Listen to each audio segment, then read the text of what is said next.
Class 10th। इस video में हम देखेंगे सम एप्लीकेशंस ऑफ ट्रिग्नोमेट्री, इसका इंट्रोडक्शन।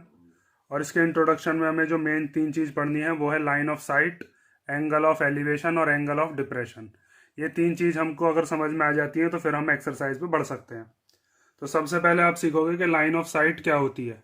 तो लाइन ऑफ साइट का मतलब ये है कि अगर मान लीजिए कोई ऑब्जर्वर है और उस ऑब्जर्वर की आइज हैं, तो उसकी आंखों से जो बनने वाली लाइन है, और वो मान लीजिए किसी ऑब्जेक्ट को देख रहा है। वो ऑब्जेक्ट मान लीजिए ऊपर की तरफ भी हो सकता है। मान लीजिए यहाँ पर कोई एक काइट है, अगर वो उस काइट को देख रहा है तो यहाँ पर इसकी आंखों से और इस काइट के बीच की जो ये लाइन है, इसी लाइन को हम क्या कहते हैं? Line of site.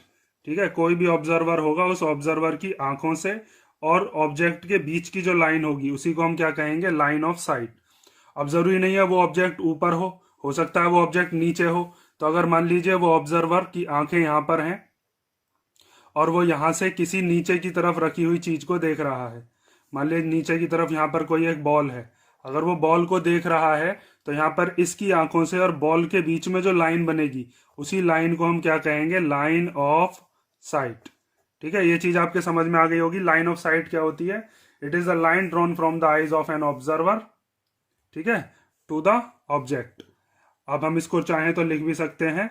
ये क्या होती है? It is the line drawn from the eyes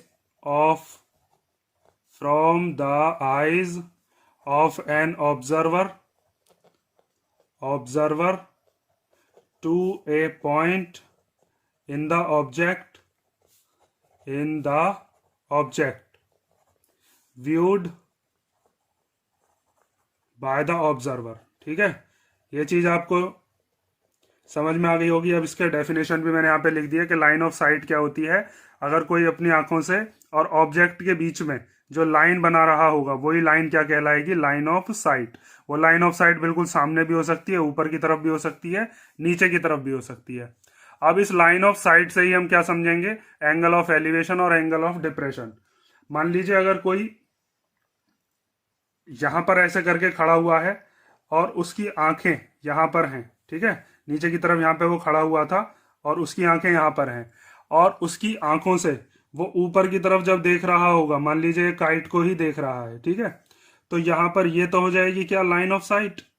इसको क्या कहेंगे हम? Line of site. और इसकी आंखों से ये जो बिल्कुल सीधा लाइन जो बनेगी, इमेजिनरी लाइन कहते हैं इसको हम कहते हैं हॉरिजॉन्टल लेवल। क्या कहते हैं? Horizontal level. और हॉरिजॉन्टल लेवल और लाइन ऑफ साइट के बीच में जो बनने वाला एंगल होगा, इस एंगल को ही हम क्या कहेंगे?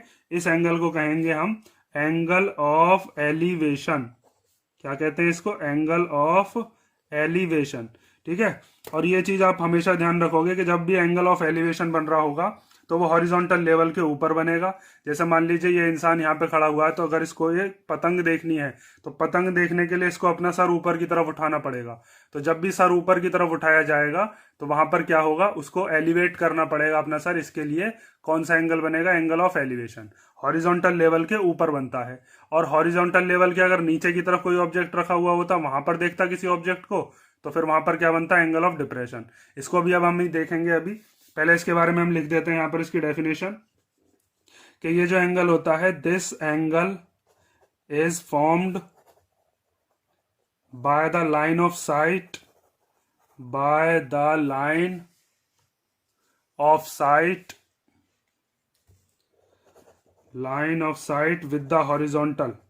With the horizontal. ये जो है, ये लाइन ऑफ साइट और हॉरिजॉन्टल के बीच का एंगल होता है, और साथ में ये हमेशा अबव द हॉरिजॉन्टल लेवल होता है।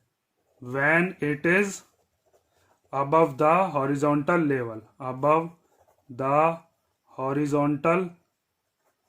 लेवल, ठीक है। और जब भी हॉरिजॉन्टल लेवल के ऊपर की तरफ होगा तो उसको अपनी गर्दन ऊपर की तरफ उठानी पड़ेगी, मतलब उसका जो हेड है वो उसको ऊपर करना पड़ेगा। तो आप ये भी चीज लिख सकते हो, इन दिस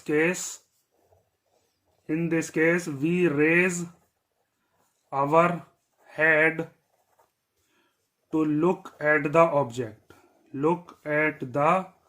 object मीन्स अगर किसी ऑब्जेक्ट को आपको देखना है और आपको देखने के लिए अपनी गर्दन को या सर को ऊपर की तरफ उठाना पड़ रहा है, तो वहां पर हॉरिजॉन्टल लेवल और लाइन ऑफ साइट के बीच में जो एंगल बनेगा उसको क्या कहेंगे? Angle of elevation. Horizontal level के ऊपर की तरफ अगर कोई भी एंगल बनता है उसको क्या कहते हैं? Angle of elevation. ठीक है। अब बात आती है एंगल ऑफ डिप्रेशन की। तो एंगल ऑफ डिप्रेशन क्या होता है? मान लीजिए कोई बंदा है यहाँ पर खड़ा हुआ था और उसकी आंखें यहाँ पर हैं, ठीक है, और यहाँ पर मान लीजिए कोई बॉल पड़ी हुई है या कोई स्टोन वगैरह है, ठीक है, तो उसकी आंखों से और ये जो बिल्कुल सीधा यहाँ से आंखों से बिल्कुल सीधा जो लेवल बनता है उसको क्या कहते हैं हम? Horizontal level. अभी बताया था। और आंखों से जिस भी ऑब्जेक्ट को वो देख रहा होता है, यहाँ से बताया था ना मैंने, ऑब्जेक्ट को देखने में और लाइन में, उसमें आईज में जो बीच में लाइन बनेगी उसी को हम क्या कहते हैं? Line of site. तो यहाँ पर आईज के बीच में और ऑब्जेक्ट के बीच में जो ये बन रही है लाइन, इसको हम क्या कहेंगे? इसको हम कहेंगे लाइन ऑफ साइट। ठीक है। और ये क्या हो गया आपका? ये हो गया हॉरिजॉन्टल लेवल। ठीक। और ये वाला जो एंगल है, ये वाले एंगल को हम क्या कहेंगे? इसको हम कहेंगे एंगल ऑफ डिप्रेशन। ठीक है। ये चीज आपको ध्यान रखनी है। एंगल ऑफ डिप्रेशन के लिए देखो, अगर कोई इंसान खड़ा हुआ है और उसको नीचे की तरफ कोई बॉल देखनी थी तो उसको अपनी गर्दन नीचे की तरफ करनी पड़ी होगी। तो नीचे की तरफ अगर हम देख रहे हैं हॉरिजॉन्टल लेवल से नीचे की तरफ अगर कोई एंगल बन रहा है तो उसको हम क्या कहेंगे? Angle of depression. Line of site और हॉरिजॉन्टल के बीच में एंगल बन रहा होगा लेकिन नीचे की तरफ बन रहा होगा तो उसको हम क्या कहेंगे? Angle of depression. और ऐसे ऑब्जेक्ट को देखने के लिए उसका जो अपना सर है वो नीचे की तरफ करना होगा। और आप ऐसे भी याद रख सकते हो कि जब हम डिप्रेस हो जाते हैं तो हमारी जो बॉडी लैंग्वेज है वो अपना आप ही गिर जाती है और हमारी गर्दन या हमारा सर नीचे की तरफ गिरना शुरू हो जाता है। तो इस तरीके से आप याद कर सकते हो। और यहाँ पर इसको अगर आपको लिखना है तो इसको भी ऐसे ही लिखेंगे, बस इसमें यहाँ पे अबव की जगह क्या आ जाएगा? बिलो। और यहाँ पर रेज की जगह क्या आ जाएगा? हमको अपना जो हेड है उसको लोअर करना पड़ेगा।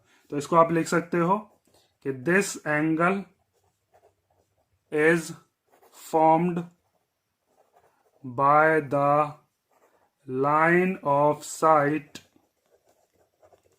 With the horizontal level when it is, above की जगह क्या हो जाएगा? Below the horizontal level. ठीक है। ये चीज समझ में आ गई होगी। और इस केस के अंदर आप जो अपना हेड है उसको रेज नहीं करते हो, लोअर कर लेते हो, मतलब कि नीचे की तरफ हो जाता है आपका सर। तो आप इसके लिए लिख सकते हो in this case we lower our head to look at the object। ठीक है। तो यहां पर हमने 4 चीजें पढ़ी हैं। एक तो हॉरिजॉन्टल लेवल, एक लाइन ऑफ साइट, एक एंगल ऑफ एलिवेशन और एक एंगल ऑफ डिप्रेशन। ये चीज आपके समझ में आ गई होगी। अब हम एक्सरसाइज को कर लेंगे तो बहुत सिंपल लगेगी हमको एक्सरसाइज।